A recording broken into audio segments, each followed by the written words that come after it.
Jesus and his disciples arrive at the carpenter's house. The carpenter sees them and rushes to the door, his eyes filled with emotion. "Come, preacher, come. I am blessed that you have come to the house of a sinner." Jesus steps inside and looks at a young woman. Philomena is bound in chains, her body frail and trembling. Her eyes are hollow with grief.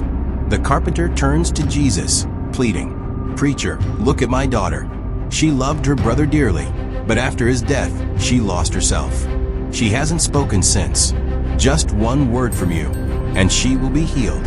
Please have mercy on me, Lord." Jesus steps closer to Philomena. His voice is calm, filled with love. "Daughter, come here," and placed his hand on Philomena's head. Suddenly, she collapses to the ground. Jesus remains calm and says, "Your daughter is healed." The carpenter kneels beside Philomena, shaking her gently. "Philomena, wake up." Philomena stirs, slowly opening her eyes. She looks around, confused. "Father, what happened to me?" Then she sees Jesus and recognition dawns on her face and asks, "Isn't this the preacher, Jesus?" The carpenter's eyes welled up with tears and immediately said, "He is our preacher.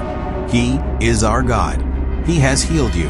Overcome with emotion, the carpenter and Philomena fall at Jesus' feet, weeping in gratitude. Jesus looks around the workshop and notices a large wooden cross, freshly made, leaning against the wall. Looking at the carpenter, he calmly asked, "Whose cross is that?"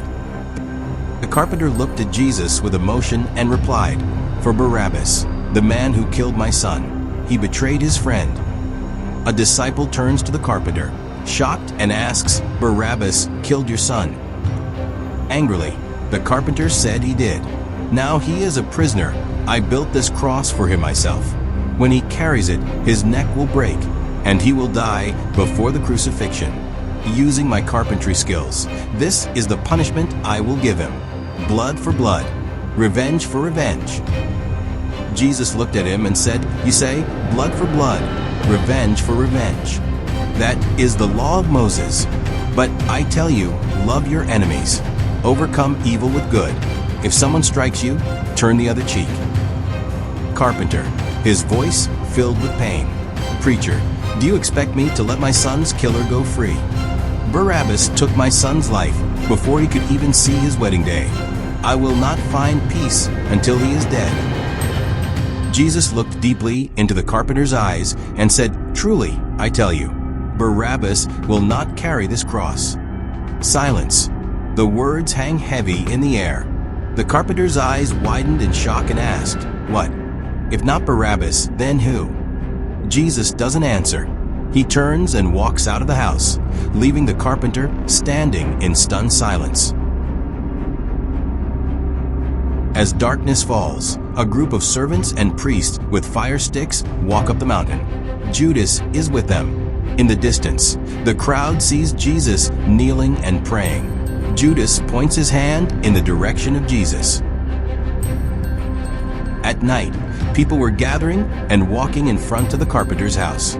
Hearing the noise, the carpenter came out and asked one of them, "Where are you going?" The man replied, "They say Jesus has been arrested. They are keeping him in the temple. We're going to see him." Shocked, carpenter quickly ran toward the temple. Jesus is tied to a pillar outside the temple, surrounded by soldiers. A crowd of people gathers to see him, but the soldiers stop them. They catch a carpenter trying to get closer and throw him to the ground. On the other side, Judas pushes through the crowd and looks at Jesus. Jesus looks at him intensely. Unable to handle the gaze, Judas panics and runs away, falls to the ground and begins to cry.